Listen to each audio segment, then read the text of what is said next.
അള്ളാന്റെ റസൂല് ഒരു ദിവസം സഹാബികളോട് പറയുന്നുണ്ട്, സഹാബ, ഏറ്റവും നല്ല മനുഷ്യൻ ആരാണെന്ന് ഞാൻ അങ്ങക്ക് പറഞ്ഞുതരട്ടെ എന്ന്. അപ്പൊ സഹാബികൾ പറഞ്ഞു, നബി അങ്ങ് പറഞ്ഞേരി. അപ്പൊ റസൂലുള്ള പറഞ്ഞു കൊടുത്തു, ഏറ്റവും നല്ല മനുഷ്യര് വല്ലഫ്വ, വിട്ടുവീഴ്ച ചെയ്യുന്നവരാണ്, മാപ്പ് കൊടുക്കുന്നവരാണ്, സഹകരിക്കുന്നവരാണ്.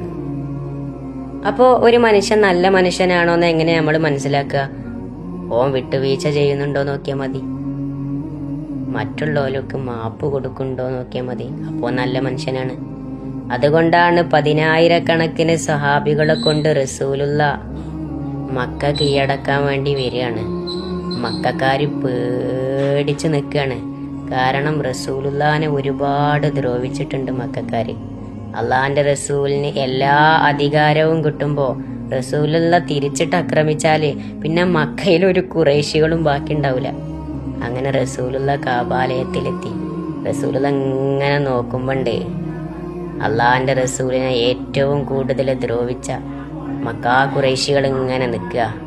അള്ളാന്റെ റസൂല് ഓല നേരെ നോക്കിയിട്ട് പറഞ്ഞു അത്രേ, മക്കക്കാരെ, ഇദ്ഹബൂ ഫഅൻതും തുലകാ, ഞാൻ അങ്ങക്കൊക്കെ മാപ്പ് തന്നിരിക്കുകയാണ് കേട്ടോന്ന്. ഏറ്റവും നല്ല മനുഷ്യന് വിട്ടുവീഴ്ച ചെയ്യുന്നവനാണ് എന്ന് പഠിപ്പിച്ചു തന്ന റസൂലുള്ള മക്കം ഫത്തഹിന്റെ അന്ന് എല്ലാ മക്കക്കാർക്കും വിട്ടുവീഴ്ച ചെയ്ത് മാപ്പ് കൊടുത്തു.